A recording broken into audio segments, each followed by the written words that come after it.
Filming. All right, here we are back with another mod. I love showing mods. I think we're all so proud of our mods. You know, they're always the best, right? The mods we make. But if you followed my videos on my previous mods, my most important concern is doing something light. And there is this very strange space back here on the Ekko, and has always been kind of like a space that is difficult to use. And I wanted to come up with something that would be light and also something that I could remove if I decided to do something different. I've seen a lot of mods on this back area here, and I feel like many of them are way too heavy. And I thought about building a drawer there, and I've seen people build like incredible convoluted drawer systems with 3/4 inch plywood. And I was thinking, oh my god, you're building 2 of those. I mean, how many pounds is that? I mean, are we talking 60 pounds? Are we talking 80 pounds for a mod? I don't know. But my first priority in all of my mods is weight. And in this particular mod, I even did some space engineering. I even drilled some holes to make the thing super light. So this is going to be a very, very light mod. And what's also great about it is that I actually use some pre-existing drawers. So let's go and check it out, and then I will guide you through kind of how I built it. It's fairly simple. And in my opinion is a good solution for the people who are interested in lightweight modifications on the Ekko. Filming. All right, so follow me. This is gonna be a little bit awkward because positioning is not the best, but I'm gonna start with this, I guess with the passenger side, just to see what the mod is about. It's basically utilizing these drawers from Elfa, and I will be putting the description on the link, but basically very, very light drawers. And there is a pipe back there, and I will show what it looks like without the drawers inside. So these drawers have to be raised in order to fit. And what I did, I built this space engineering pieces of 1/2 inch birch that I actually drilled just to save even like a little tiny bit of weight. And then it has basically a hole for the feet of the drawers on both sides, this side and the left side. So it's got 2 holes, and this one basically fits tightly in those 2 holes. And I have the same thing on the other side, the back of it. And the other thing that I did that unfortunately broke on this lower drawer, I put a stopper so that they only close only to here, as you can see on this top drawer. And I added these little, basically these little bumpers here on the on the door, so that when you close this, it actually fits tightly, so the drawers are not moving back and forth. This one I tried to use hot glue gun, and I thought it was a great idea, but apparently it didn't really hold. So this one, as you can see, goes back further because it doesn't have a stopper. So you do need a stopper for that, and I will show how I did that. And then something that actually I have not used, but it does have a little slider down here. Still haven't figured out a use for it, but hey, extra storage. At some point I will find something to put in here. Again, I will put a link on the description of this, and then I will show how it looks from the top. And so Susie, if you follow me up here, so the top here, this is only a 1/4 inch piece of birch, again to keep it light, and it's super simple. Let me see if I can get it out of here. Let's see, there we go. Maybe not. Maybe not. Well, you can see what it is underneath it if you go, Susie, underneath that piece of birch, but it's extremely simple. And I know I can get it out. I just have to figure out. I'll probably have to do it at another point. But you can see that it's basically there are these two stoppers, and they lay on the actual drawer here. And then once they're inside, then it's like tight. And like I said, super simple for this upper part. And then this here, I added this little, again, a piece of 1/2 inch birch. And the reason why I made it so that it tilts like that is that when you have stuff in here, it prevents things from sliding to the back. And then if I need to remove something from the back and want a little extra space, this is where my dirty laundry goes. And again, I wanted something super simple, so I used this is a sleeping bag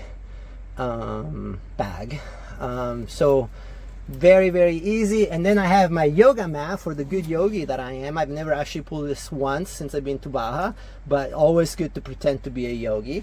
But it's in here if I decide to do yoga one of these days. And that's kind of about it. Very, very, very simple. And also, interestingly enough, I built this for my clothes, and then realized that this area is very tight for two people, and Susie loves to be right here all the time because she has all her potions and lotions, and always turns into a traffic jam here. So this has become my place where I store my computer, my things, and this side that I will show now is where Susie stores her stuff.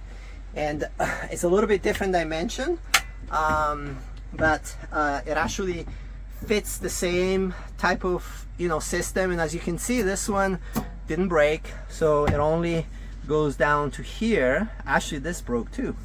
So do not use hot guns when you're lazy. And then same thing, there's a bumper here to stop it. And on this side, I didn't do the 1/4 inch top, which I should have done, because then you're losing quite a bit of space. So when I go back to Montana, I will do that 1/4 inch top. And again, you've got quite a bit of space there. She also has her dirty clothes there, and she has her dirty clothes down below. Same thing here. I built another, basically like bracket here in 1/2 inch birch, and you can see how that foot there fits perfectly inside this little notch.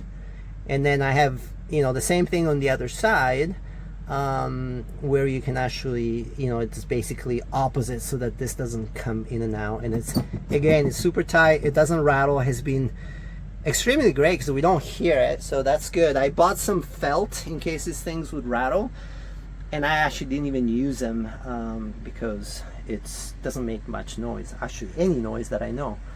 So I'm gonna remove that top there, and we'll show you how those brackets are without anything on it, so you can get an idea of how that works. And so make sure to keep watching, and also make sure to subscribe, because I'll be showing more mods. I have a lot of mods, like my storing fishing rods, and storing all the the insulation for the glass, for the windshield. So I have a lot of mods that I'll be showing, so make sure to subscribe, and let's go and see how this looks without the drawer in it. So here is what the drawer looks like. I removed it. It was a little bit tricky to get that 1/4 inch out, but I did get it out. And as you can see, these are the feet that fit in those holes that I created on those brackets. So it's got these little feet which work perfectly to do that. And then I want to show you how I made the stopper. So I ripped a little piece of wood and hot glued it in there with a hot glue gun, which obviously doesn't work very well because they half of them came off. But I will probably use epoxy for when I repair it and do the next one. I mean the next round on this.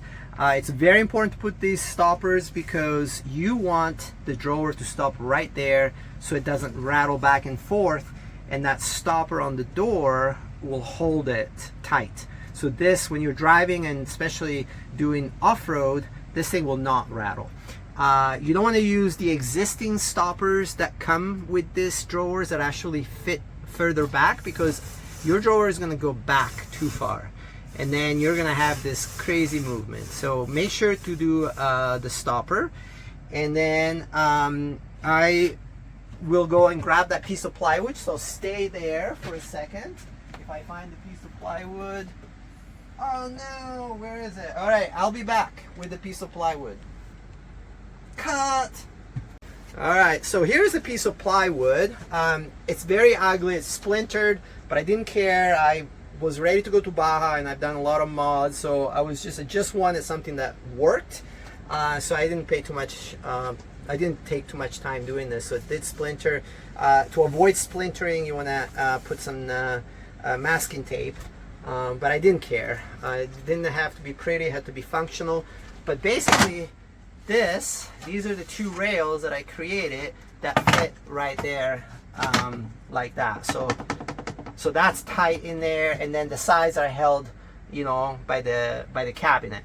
So like I said, it's all about simplicity and weight, and this is like super light, and this is super light. You do lose a little bit of space here, as you can see. There's a little angle on these drawers that loses space. I don't know why they do the angle there. It seems like they should be just square. But I think for the amount of weight that this weighs, it's well worth it to lose a little bit of space, because you're not adding too much weight that we need on the Ekko. And next I will show how the inside of those cabinets look like. So follow along. Here we are on the back with the drawers removed, and again, being able to remove these drawers was a big part of building this. And as you can see, here's my space engineering. I'm very proud of my space engineering. That probably saved me like maybe 2 ounces. And then the back there, again, not a clean work, but it's about being functional. And I used these brackets on the top of this one here, and as you can see, the left hole and the right hole, that's where the little feet go in to keep it tight. And then same thing here, that's where one foot goes, and then this is where the other foot goes. And I made this one a little bit more precise so that to keep it a little bit tighter in there. As you can see, there's a pipe here, so you do have to go a little high, and then you get that space in the back there. That it's actually pretty great. It's actually quite a bit of space. So that's the way that looks, and that's that you know, top stopper there, that it's tiltable. And again, everything comes in and out very easily, so in the future if I decide to do a very heavy drawer system, I can still do it. And this, I think those drawers are maybe like $150 each. I'm not sure, but again, I will have the link, and we'll go to the other side and see what the other side looks like. And here is the other side after removing the drawer. I mean, I love the fact that you can just take these in and out, especially if you decide to do something different. But I just realized that this one doesn't have a back bracket, so it's actually sitting right on top of this. That's where the water pump is. And I didn't do space engineering on this one. I guess I didn't feel like it was necessary because it's pretty small. And then here's the notch for one of the legs, and then here is the notch for the other leg. Again, not a super clean job, but it works, and that's all that matters. So this is it. Here is both spaces side by side. Here is probably something I will be talk on my next video, is my my rod systems. And here is a little Astro that came to visit. What do you think, Astro? What do you think of the mods, Astro? Okay, well, and what about you? What do you think, Susie? I love the mods. Do you like the mod? You love the mods? Which one is your favorite one? The one that holds all my products. Of course. We'll talk about that one later. All right, so see you next. Make sure to subscribe, and we'll be talking about more mods. Cheers.